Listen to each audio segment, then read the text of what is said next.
And ideally, just some guidelines. So in production network, if we can speak about some guidelines at the CCNA level, so ideally keep things simple, as you know. So do not use outbound ACLs because they pretty much don't make sense in most use cases. Use either inbound ACLs or global ACLs, but not both. There are some use cases again when both of them make sense, but generally not. So decide if you want to use an inbound ACL or a global ACL. Now, if you start a new firewall implementation and you run the proper code above 8.3, I highly recommend you to use global ACLs. Stop using the interface specific ACLs. It's going to help you tremendously in the future for whatever you want to do. You're going to have a bigger ACL, but it's going to be easier to move around the ASA and configure the policies the right way, other than putting interface specific ACLs. And realistically, if all ACLs are configured, so assumingly you're going to go ahead and configure both inbound, outbound, and global ACLs, then for a packet to be allowed by the ASA, it has to be allowed by the inbound ACL to begin with. That's going to be the first match. And then if the packet did not match any inbound ACL explicit statements, it has to be allowed by the global ACL. So it has to match if the packet did not match on any explicit ACL statement on the inbound ACL, then it has to match on a permit statement on the global ACL.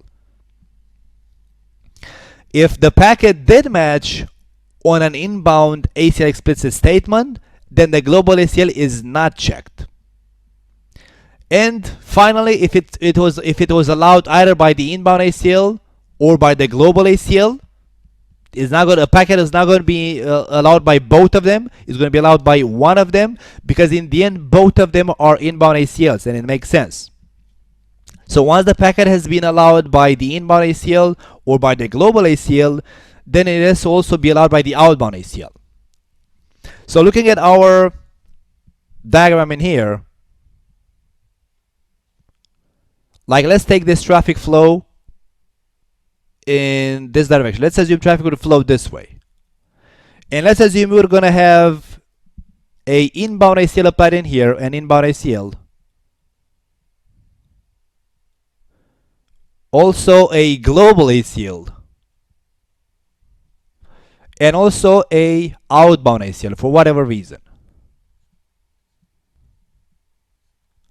So now if a packet flows in this direction,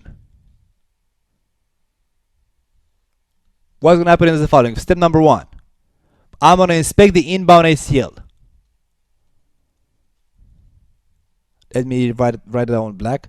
So I'm going to inspect the inbound ACL, because that's the first ACL I hit, the inbound ACL. And now what happens is that if I'm gonna match on a deny statement in the inbound ACL, I'm gonna drop the packet. If I match on a permit statement in the inbound ACL, so if I'm gonna match on permit statement in the inbound ACL, then go and inspect the outbound ACL. So the global ACL is going to be skipped. And that totally makes sense, because the global ACL is actually a global inbound ACL.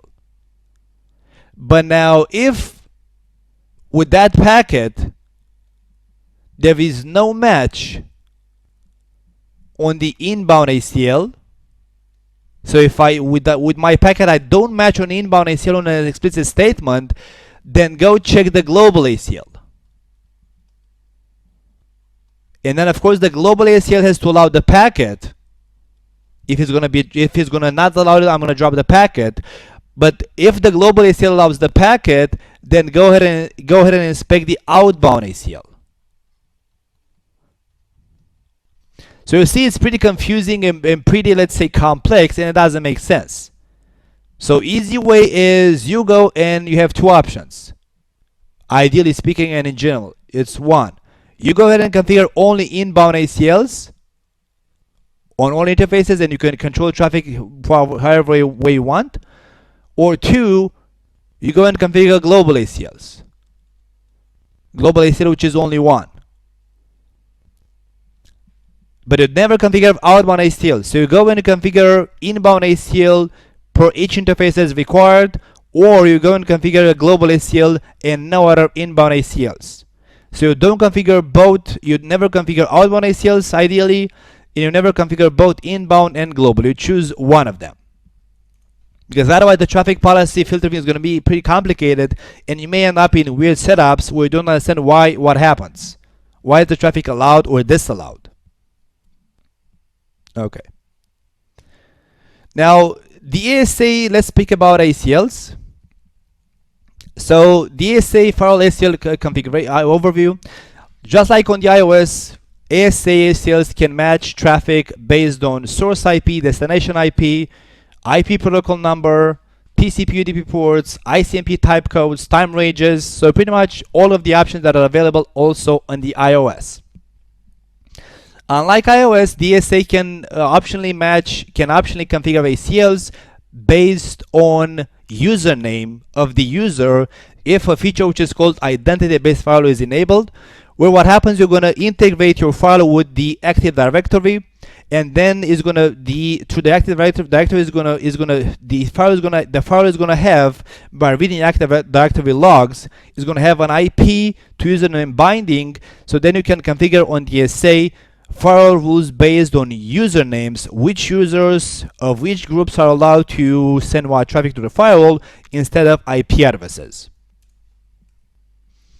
Like in iOS, any ACLs always is going to end up in an implicit deny unless otherwise overwritten by an explicit deny or an explicit permit. Like in iOS, ACLs can be of two types: standard, which means you can match only on source IP address.